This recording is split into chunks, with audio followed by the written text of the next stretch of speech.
Asia কাপের শ্রীলঙ্কার বিপক্ষের ম্যাচের আগে ব্যাট করতে নেমে 5 উইকেট হারিয়ে 139 রানের সংগ্রহ দাঁড় করিয়েছে বাংলাদেশ ক্রিকেট দল। শুরুর ব্যাটিং ধসের পরে জাকের আলী অনিক এবং শামীম পাটোয়ারি ব্যাটে চড়াও হলে ঘুরে দাঁড়ায় টাইগাররা। আবুধাবির শেখ জায়েদ ক্রিকেট স্টেডিয়ামে টস হেরে আগে ব্যাট করতে নামে লিটন দাসের অধিনায়কত্বে করা বাংলাদেশ ক্রিকেট দল। ব্যাটাতে শুরু তার জঘন্য হয়েছে। বাংলাদেশ দলের দুই ওপেনার পারভেজ ইমন এবং তানজিদ হাসান তামিম সাজ করে ফিরেছেন রানের খাতা খোলার আগেই। প্রথম 2 ওভারে কোনো রান আসেনি, বরং উইকেট পড়েছে 2টি। দুই ওপেনার বিদায়ের পরে ক্রিজে জুটি বাঁধেন অধিনায়ক লিটন দাস এবং তাওহিদ হৃদয়।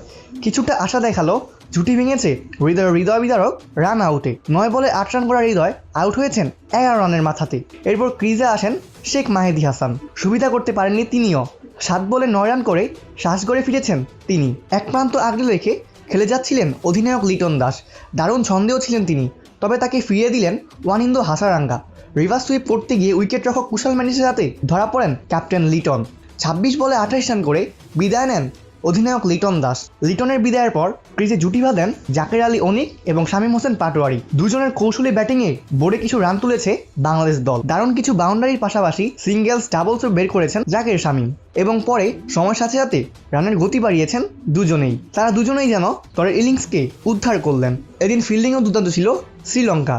দারুণ ডিরেক্ট হিটের সাথে অনেক রানও বাজিয়েছেন লঙ্কান ফিল্ডাররা। শেষ দিকে লঙ্কান বোলাররাও ছিলেন দারুণ ছন্দে। তাদের সামনে রান তুলেছেন জাকের শামীম। নির্ধারিত 20 ওভারের খেলা শেষে 5 উইকেট হারিয়ে 139 রানের সংগ্রহ দাঁড় করায় বাংলাদেশ। 34 বলে 41 রান করে ক্রিজে টিকেছিলেন জাকের। অন্যদিকে শামীম অপরাজিত ছিলেন 34 বলে 42 রান করে। শ্রীলঙ্কার হয়ে 2টি করে উইকেট শিকার করেছেন ওয়ানিন্দো হাসারাঙ্গা। 1টি করে উইকেট তোলেন নুয়ান থুসারা এবং দুষ্মন্ত চামিরা। অপূর্ব দাস, প্লেভাস নিউজ।